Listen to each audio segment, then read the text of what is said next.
Good morning. This is Newsline, live from the Newsfirst studios in Dawson Street in Colombo.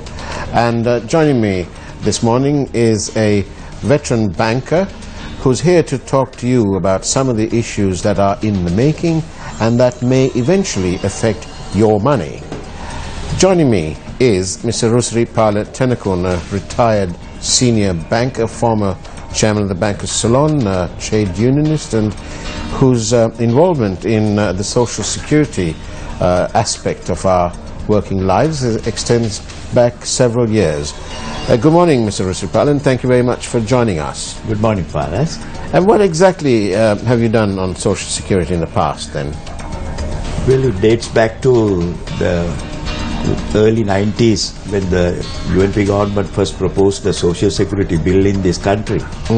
And as the president of the Ceylon Bank Employees Union, I took a very keen interest on the subject for the sake of the workers, and then we could manage to educate the working class at that time, who were otherwise not exposed to the risks that were involved in that proposal. I see. And then we brought it to a halt, really. So one of the papers says a budget fostering innovation and creativity. Why, Mr. Rusri Pala, should we be overly worried about the amalgamation of the EPF and ETF funds? Why is there some consternation? From what you said, the innovative part of the budget, I'm not going to dispute that, because there are so many innovative features in this budget which has to be acknowledged. But the concerns expressed by the trade unions and the social groups about the Provident Fund and the Trust Fund, the amalgamations, and also the creation of a new pension scheme has to be viewed with little care because of the past experiences in this country. Particularly, now there is nothing in the budget which says that, you know, they are going to create a pension fund or so. It only mentions in one section, in very general terms, referring to the Prime Minister's policy statement he made in the Parliament, that they are having an idea of amalgamating the trust fund and the provident fund into one common fund for the purpose of introducing a new pension scheme to the private sector. So that is the only reference with regard to the amalgamation part that is coming in this budget speech. See. Yeah, the main focus and the main proposition came from the Prime Minister's policy statement. So it's not in the budget, but it's in the policy statement. Exactly. At what stage it is going to become law or to be implemented in the form of a practical thing in the country is yet to be seen. Yeah. But the idea has been spelled out by the government very clearly that there is an intention to amalgamate the two funds. So this is the one that has caused so much of concern among the workers. The finance minister, if I recall rightly, in his speech said that this will be done after consultation with the trade unions. Yes, you are right there. I think it is also reported that the Prime Minister met the trade unions, at least those who are represented in the National Trade Union Council called the NTUC. That is a government-sponsored thing, advisory board, National Trade Union Advisory Council. He has had a meeting, it has reported, and he has given an assurance that they are not going to do anything before views are taken into account, or views expressed by them are considered or taken due consideration. So that is all he states. And will this be debated in Parliament? It has to be. There are so many other steps preceding an amalgamation of the two funds. Right. If it is going to happen, it has to be in the form of a draft bill. It has to be in the form of a amendment to the existing acts of Provident Fund as well as the Trust Fund, yeah, because these are all enacted bodies. So they just cannot be amalgamated and cannot be grouped together or put into some use without the acts being properly amended. Right. So there is a whole series of actions preceding an amalgamation. Right. And therefore it also gives the opportunity to the members of the public, the stakeholders of these EPF and ETF funds, to lobby their parliamentarians on their concerns. Exactly. In this instance, more than in any other case, the stakeholders are sort of active people, those who are contributing to the Yes, it's their money. Their money. Yeah. So the numbers are very big. Their organizational capacities are also high compared to the normal public. So therefore, it is a matter to be concerned as to what their views will be and what their concerns are. No one can just disregard those concerns easily, because you know in the past what has happened in the 90s under the advice of the ILO and also the World Bank, the International Labour Organization and the IMF. The then government initiated the program.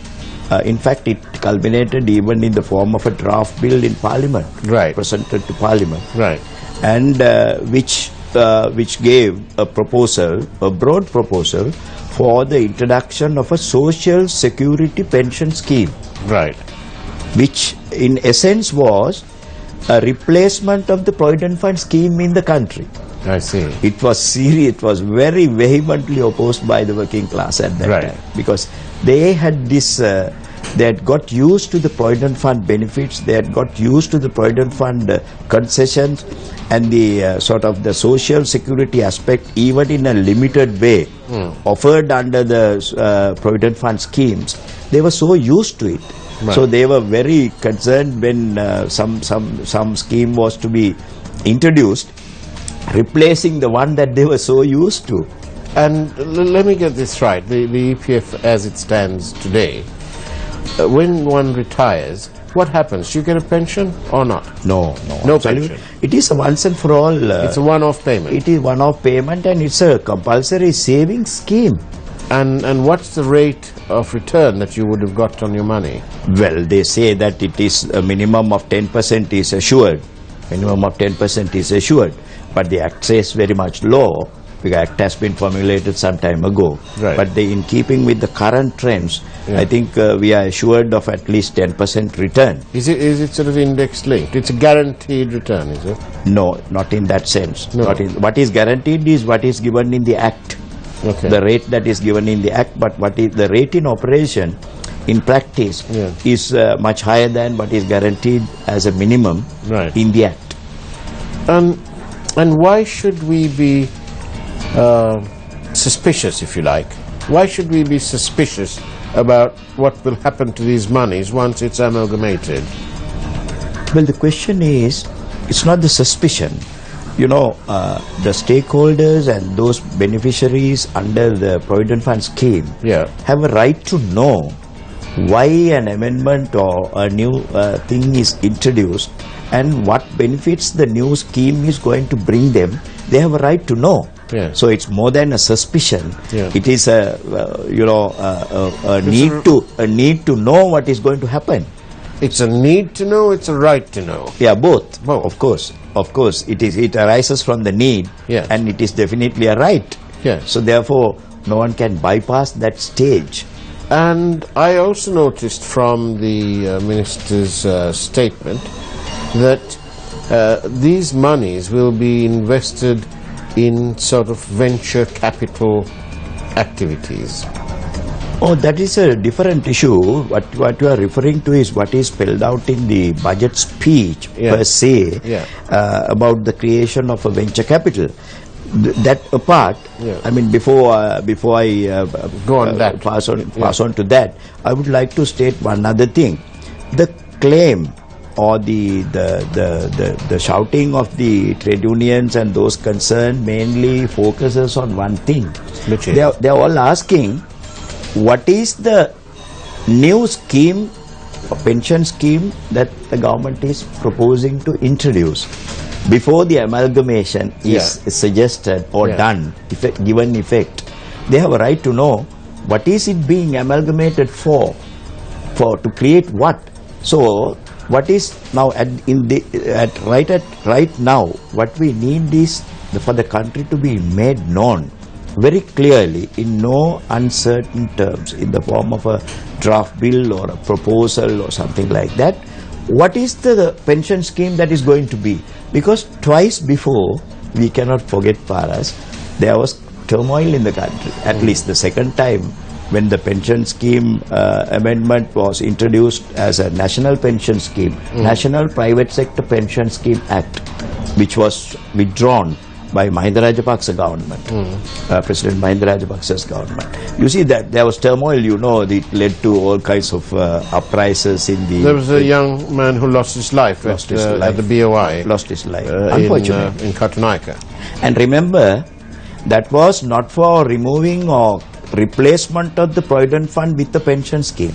That was only, the proposal involved was totally misunderstood, I should say, by the working class. And the action taken is not the right action that the trade unions, in my personal opinion, would have taken at a time like this.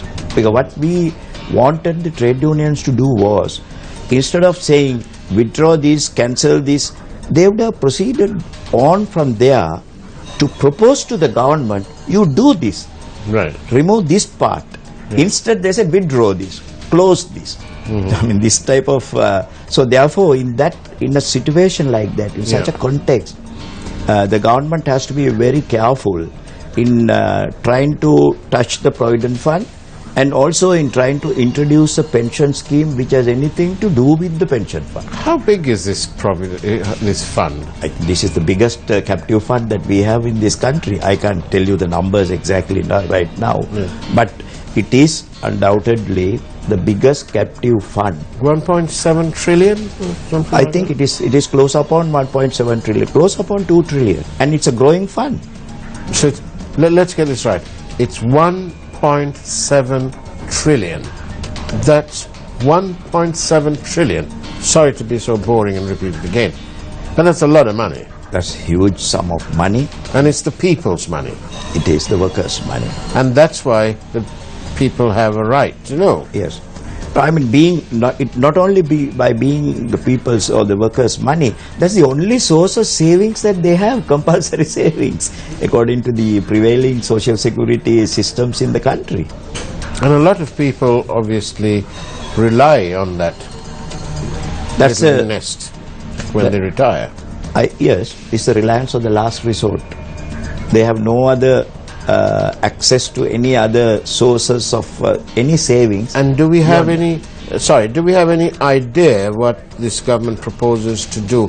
Will the people still be able to get that little nest egg at the end of their term when they retire? It all depends on, this is where the conjectures and the suspicions and these expressions of various views come into play, because they really do not know what exactly is in the offing. This is the concern, because they have a right to know, and also they are seriously concerned because they have no other option or an alternative to resort to.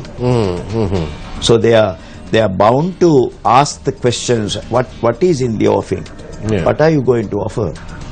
So this is a very normal thing in the country. It should not be viewed as something somebody has inspired this or instigated this. It's nothing like that. It's a very spontaneous reaction which should originate from the working class at a time like this. To discuss further the concerns of the working class on the amalgamation of the EPF and ETF and a possible pension scheme, stay tuned. We'll be right back after this break.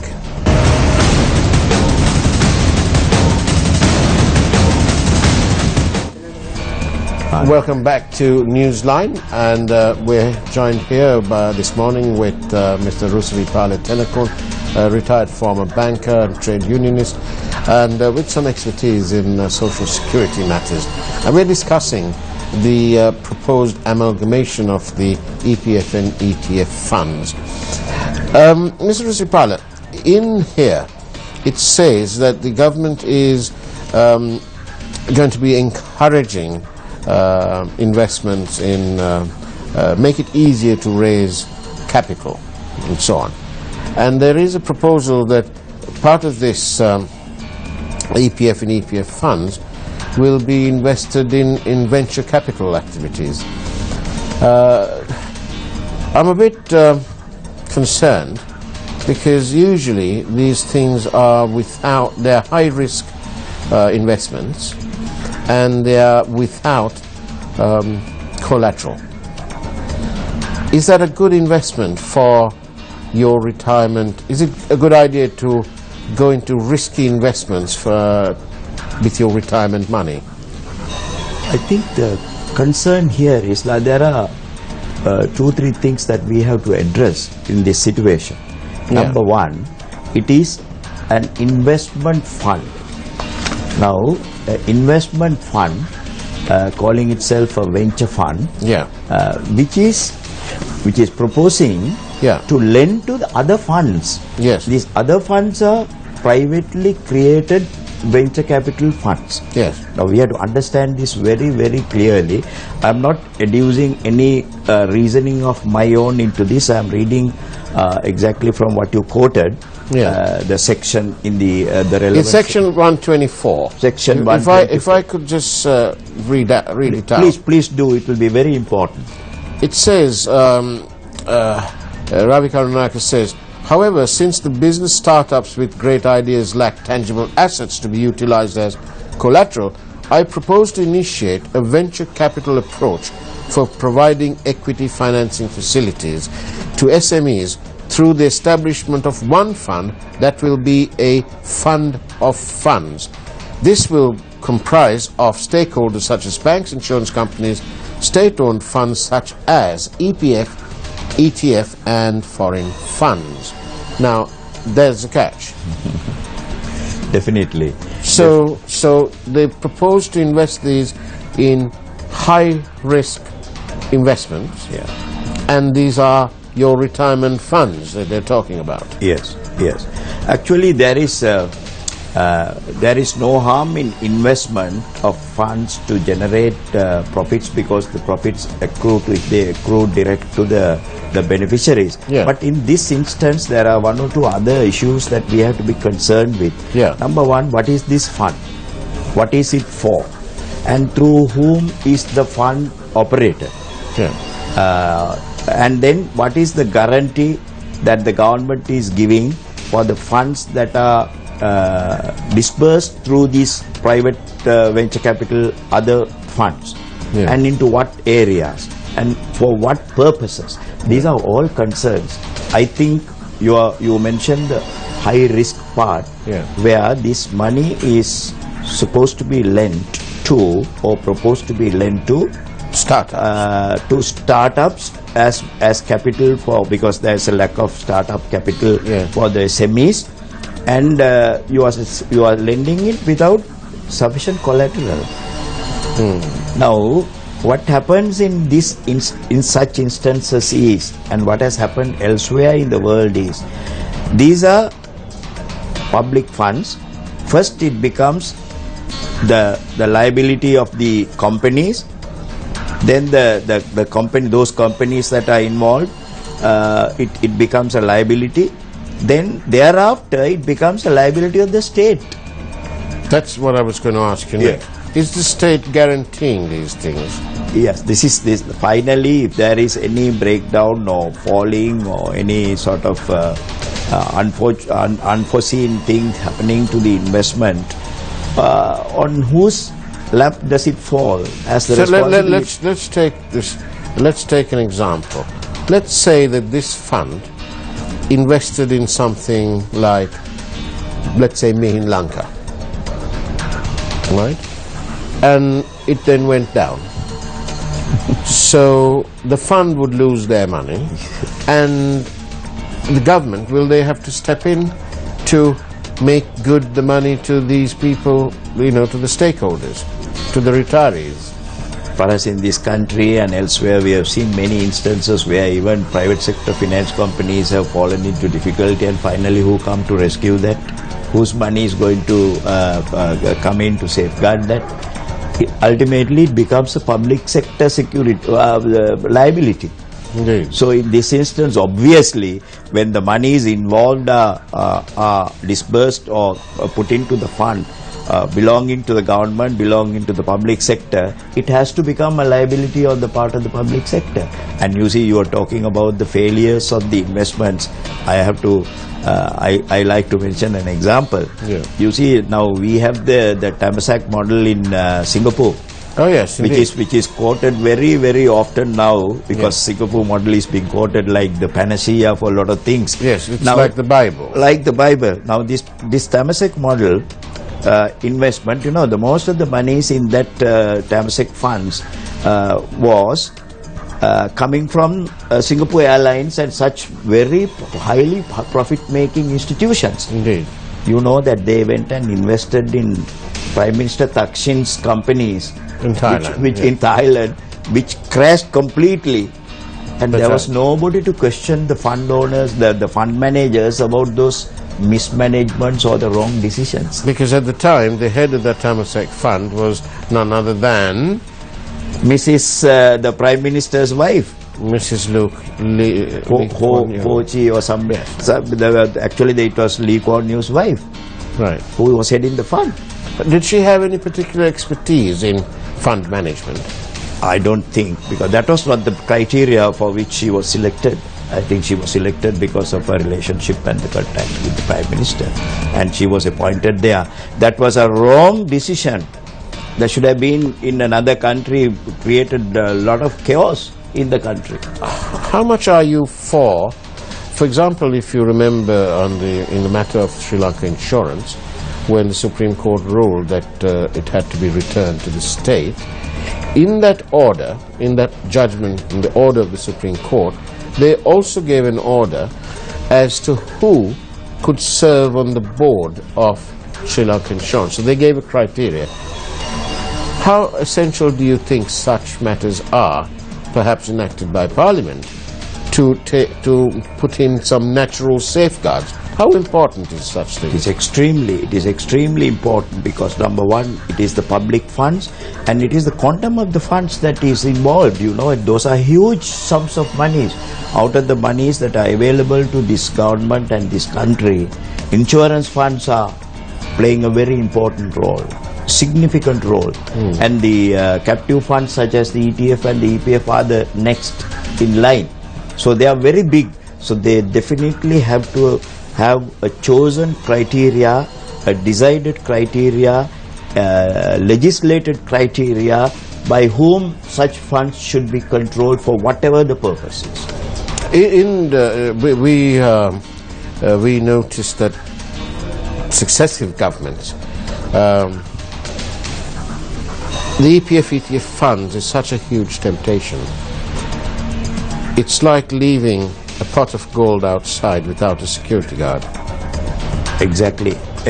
From the experience of what is happening in the world, today the world is looking for, I think I mentioned in one of the previous programs as well, because the investing, the forums responsible for investments are looking for sources, funds.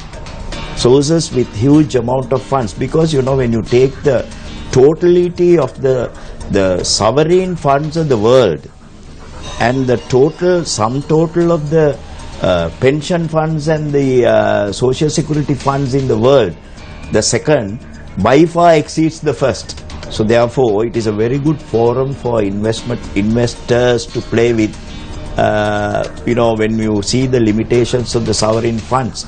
So they are trying to bring about the investment ball rolling to start with these funds. I wonder if you recall, several years ago, I believe in Mrs. Thatcher's government, one Robert Maxwell played around with the funds of the Daily Mail, and he slipped to his death in the middle of the ocean one night.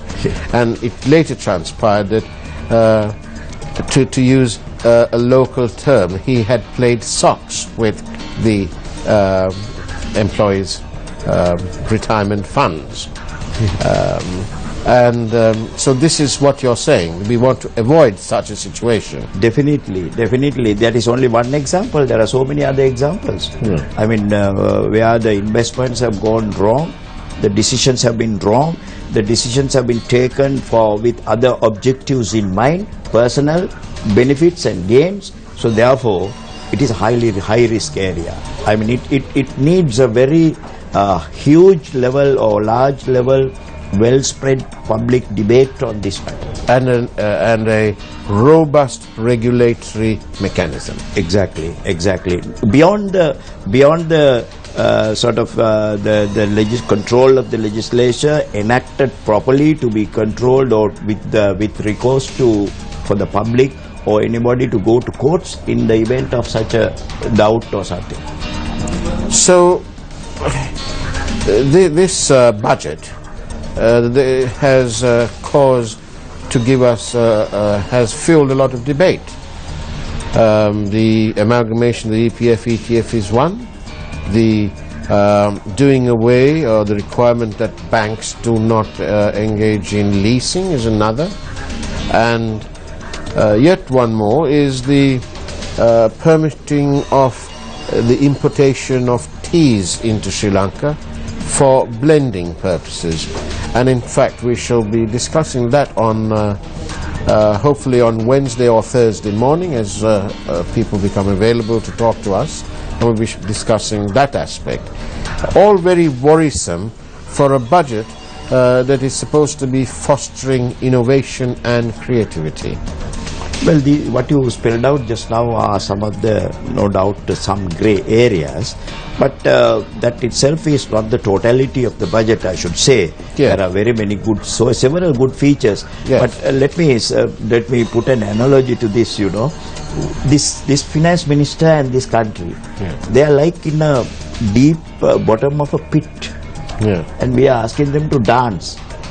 How can they do that? There are so many constraints. I mean, so given those constraints, it's a brave man that has accepted this job as Minister of Finance. Exactly. We have to appreciate his role, with all the constraints, what he's trying to do. But that doesn't mean that we should not point out the grey areas. Absolutely. The grey areas has to be pointed out in the public interest. And it is in that public interest that you have arrived here this morning, dragged away from your retirement sort of lifestyle. I'm only contributing to that effort by your station. Indeed, thank you. It's nice to be appreciated once in a way. Very quickly, how effective will people's opposition to this amalgamation of the EPF ETF funds be? What real input can the trade unions make? I think I mentioned this to some of the trade union friends whom I met also, who are in control. Well, we are not in the right track right now, because always we have found something in the trade unions in this country that we wait till something is proposed by the government to oppose it. Now, instead, the trade union should have taken the initiative to propose to the government, okay, bring a private sector pension scheme. Bring it. It should be a demand. And unfortunately, what happens is, when the government puts forward some proposal, we start opposing. Thank you, Mr. Risipala. We, of course, we will be continuing this debate on the channel, on various different programs. So do keep tuned.